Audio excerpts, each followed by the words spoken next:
పరిస్థితుల్లో కూడా వెనక్కి తగ్గేది లేదు. భవన్లో మాట్లాడేటప్పుడు మరి కేటీఆర్ గారు క్యారెక్టర్ గురించి, మరి వారి గతంలో వారు చేసినటువంటి కార్యక్రమాల గురించి, మహిళల మీద వారికి ఉన్నటువంటి మరి చులకన భావం గురించి మాట్లాడుతూ మరి ఆయన నన్ను రొచ్చగొట్టే విధంగా మాట్లాడినప్పుడు నేను భావోద్వేగానికి లోనై మరి కొన్ని ఆయన మీద నేను విమర్శలు చేయాల్సిన అవసరం వచ్చింది. ఆ సందర్భంలో నాకు ఇంకెవరి మీద కూడా వ్యక్తిగత ద్వేషం కానీ మరి వ్యక్తిగత కోపం కానీ లేదు.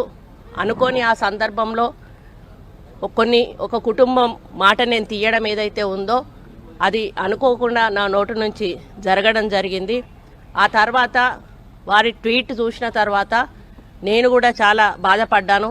ఎందుకంటే ఏ విషయంలో నేనైతే బాధపడతా ఉన్నానో ఆ విషయంలో నేను ఇంకొకరిని నొప్పించాను అని తెలిసి రాత్రి వెంటనే మరి దాన్ని వెనక్కి తీసుకుంటూ నేను ట్వీట్ చేయడం జరిగింది.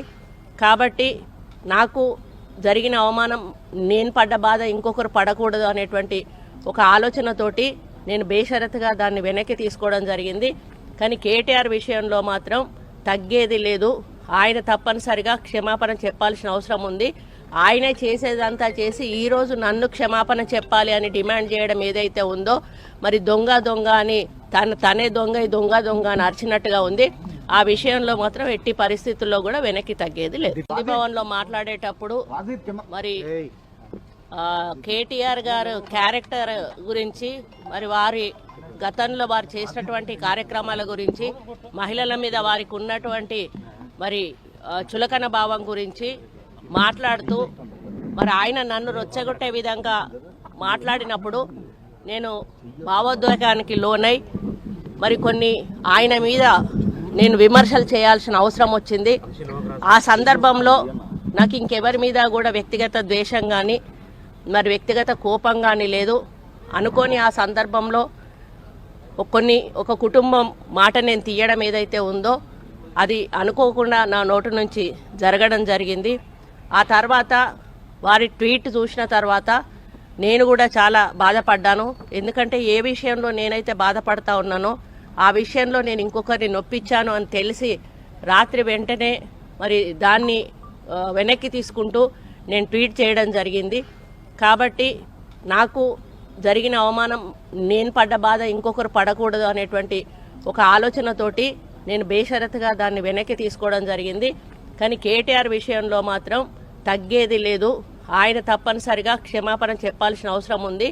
ఆయనే చేసేదంతా చేసి ఈరోజు నన్ను క్షమాపణ చెప్పాలి అని డిమాండ్ చేయడం ఏదైతే ఉందో మరి దొంగ అని తనే దొంగ అని అరిచినట్టుగా ఉంది.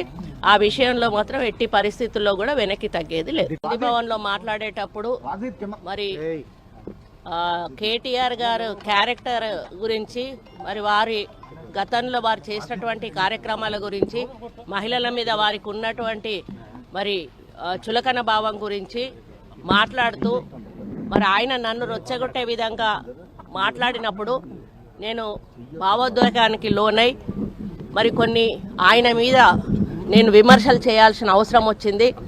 ఆ సందర్భంలో నాకు ఇంకెవరి మీద కూడా వ్యక్తిగత ద్వేషం కానీ మరి వ్యక్తిగత కోపం కానీ లేదు. అనుకోని ఆ సందర్భంలో ఒక కుటుంబం మాట నేను తీయడం ఏదైతే ఉందో అది అనుకోకుండా నా నోటి నుంచి జరగడం జరిగింది. ఆ తర్వాత వారి ట్వీట్ చూసిన తర్వాత నేను కూడా చాలా బాధపడ్డాను. ఎందుకంటే ఏ విషయంలో నేనైతే బాధపడతా ఉన్నానో ఆ విషయంలో నేను ఇంకొకరిని నొప్పించాను అని తెలిసి రాత్రి వెంటనే మరి దాన్ని వెనక్కి తీసుకుంటూ నేను ట్వీట్ చేయడం జరిగింది. కాబట్టి నాకు జరిగిన అవమానం, నేను పడ్డ బాధ ఇంకొకరు పడకూడదు అనేటువంటి ఒక ఆలోచనతోటి నేను బేషరతుగా దాన్ని వెనక్కి తీసుకోవడం జరిగింది. కానీ కేటీఆర్ విషయంలో మాత్రం తగ్గేది లేదు. ఆయన తప్పనిసరిగా క్షమాపణ చెప్పాల్సిన అవసరం ఉంది. ఆయనే చేసేదంతా చేసి ఈరోజు నన్ను క్షమాపణ చెప్పాలి అని డిమాండ్ చేయడం ఏదైతే ఉందో మరి దొంగ అని తనే దొంగ అని అరిచినట్టుగా ఉంది. ఆ విషయంలో మాత్రం ఎట్టి పరిస్థితుల్లో కూడా వెనక్కి తగ్గేది లేదు. భవన్లో మాట్లాడేటప్పుడు